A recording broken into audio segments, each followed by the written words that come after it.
I'm not a big hugger. Right, I know, and that's exactly why I did that. But that's where that, right. Because as the character, I looked at you and I thought, as Ari, how would I make this guy even more comfortable? And that would be by touching him at this moment, like hugging, like not even like a real tight hug. You know, who would have ever known that would have become what it became? A catchphrase, right?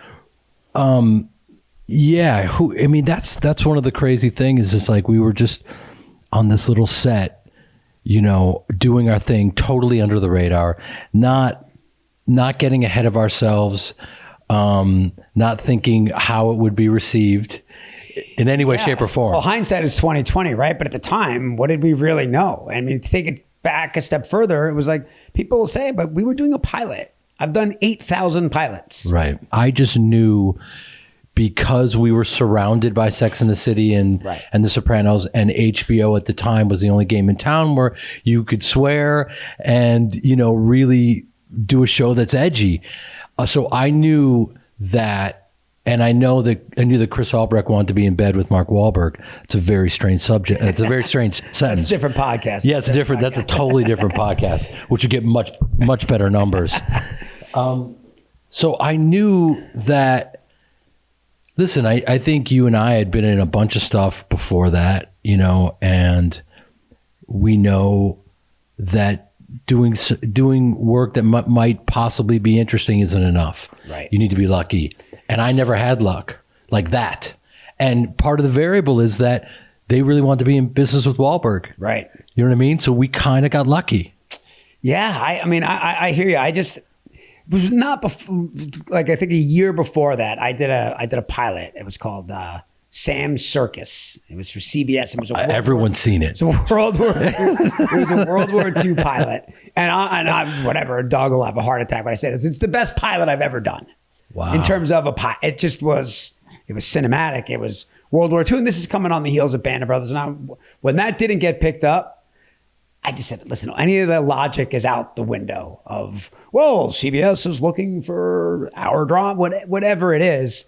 So for me, I didn't really put a lot of pressure on the pickup of Entourage. I was like, well, you know, que sera, sera. You do your best. And I honestly just trained myself to not be so, because you could get into that conversation. You could go down that rabbit hole where your friend who's an assistant over at this place and that place, and like the rumor mill on the pilots is a joke. I mean, you know, when that gets going. So I just, it was nice for me. It was a pleasant surprise.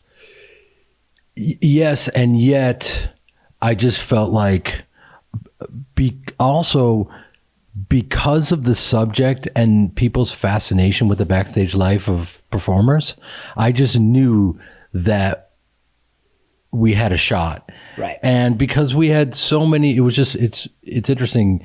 You know, our first scene was at Koi, and you were eating gallons of sushi at 9 o'clock in the morning. Yeah. and continued to until I got mercury poisoning. You just literally, I was like, I can't. I mean, they said action and you started eating. I'm like, he can be able to keep this. Can he do this on the sixth take? We better lock this one down. It was early too. It was early in the morning. That's the funniest thing. Well, it's funny because you have to commit because of continuity. And so I just knew this is the way the guy eats. Right. I've got to dig in. There's no other way to do it. And that in that particular one, it's interesting because there were a lot of things said that we didn't stick to. It's almost like, you know, but I kind of knew subconsciously I'm taking a victory lap with you and talking about Ask Me Who I'm Banging. I know. Isn't that funny when you think about what Ari Gold really ended up standing for? How out of place was that? And also you had 7 kids in the pilot, and then you had 2 kids. So a lot of those things But changed. all that stuff helped me because he was such a blowhard and he talked such a big game, and yet was monogamous and a great husband and all those things and worked his ass off. But he was an equal opportunity offender.